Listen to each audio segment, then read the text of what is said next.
Guys म चाहिँ यहाँ आज कौशिलाशिषको घरमा आएको छु। यहाँ हाम्रो कौशिलाशिषले चाहिँ केही बुन्दै गरेको मैले देखेँ, के रहेछ है। अब हामी उहाँबाटै बुझौँ है त, के हो यो कौशिलाशिष? त्यही त के को लागि? यो कोटको हुन्छ तपाईको चौबन्दी चोलाको कोटको ब्लाउजको पनि हुन्छ।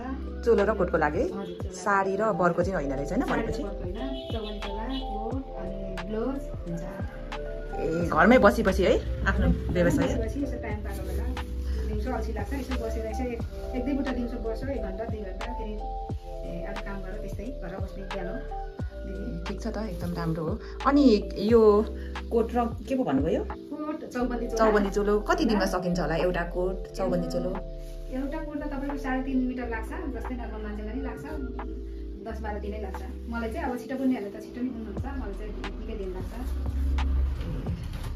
ठिकै छ त, राम्रो एकदमै। घरमा बसेर पनि हैन त्यतिकै बस्ने भन्दा हाम्रो यो हामी महिलाहरूको लागि चाहिँ हैन घरैमा बसेर यो टिकटक चलाउने अनि त्यतिकै युट्युब हेरेर के गर्दै बस्नु भन्दा आफूलाई जस यो गरेपछि हैन आफूलाई पनि भयो नि त आइस्रोत यसो 1-2 पैसा भन्दा धेरै नै हुन्छ हैन। तर 1-2 पैसा भन्ने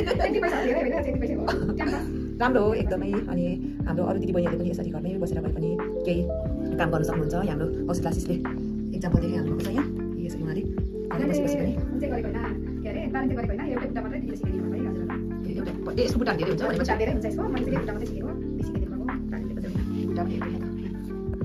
चोलो चौबन्दी चोलो अनि कोट हाम्रो जेन्ट्सहरूको लागि कोही हुनुहुन्छ नि हाम्रो कौशिलाशिषसँग सम्पर्क गर्नु होला।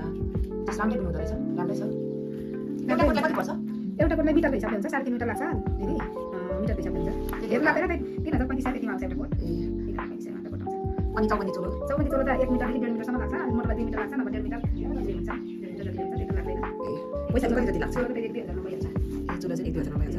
कोट चाहिँ 3500 हो। धेरै मोटो छ भने 4 मिटर लाग्छ।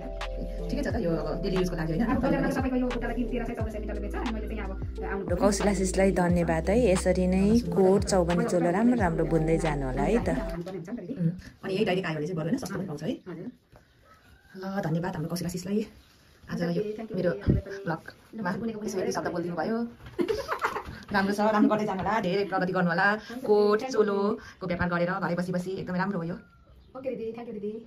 त्यस्तो नि भन्नु दिदी।